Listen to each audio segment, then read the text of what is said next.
Au moment du départ pour la traditionnelle marche d'avant-match, certains visages sont fermés. Le coup près est tombé, la Guyane perd sur tapis vert face au Honduras et Malouda est suspendu pour 2 matchs. Les joueurs ne s'expriment pas, le staff assume sa décision de sélectionner l'ancien tricolore. On s'y attendait aussi, puisque c'était au-dessus de notre tête, cette sanction. Mais bon, on reste déterminé, on est victime d'une injustice. On nous demande d'être FIFA, on nous assujettit à des règlements FIFA, alors que nous ne sommes pas FIFA. Moi, avec le staff, j'assume ses responsabilités. Le président de la Ligue aussi. Je suis allé chercher Florent Malouda. Florent est avec nous depuis le départ. On a vu que quand il est rentré, il a apporté une grosse valeur ajoutée à cette sélection. Mais maintenant, voilà, on roule à vélo et on nous demande de participer dans une compétition où tout le monde roule en Mercedes.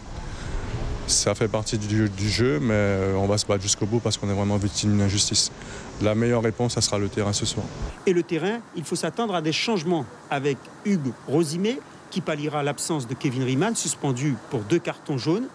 Rudy Evans ou Miguel Abo devraient être appelés à remplacer Florent Malouda. Une incertitude pèse quant à la présence de Sloan Priva, gêné par une douleur au genou.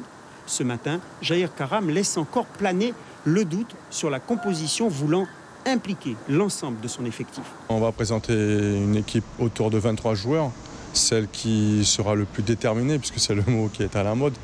Mais les 23 ce soir auront envie de démontrer qu'il faut nous respecter, qu'à un moment ou à un autre, que ces injustices s'arrêtent.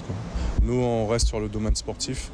Après, l'aspect administratif prendra le dessus, mais en tout cas, sur le plan sportif, on va démontrer qu'on avait largement le niveau de ces équipes qui sont habituées à ces joutes internationales.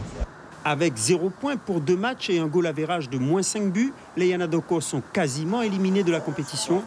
Une Gold Cup dont ils rêvaient. La fête est gâchée. Reste à sortir la tête haute, en toute dignité.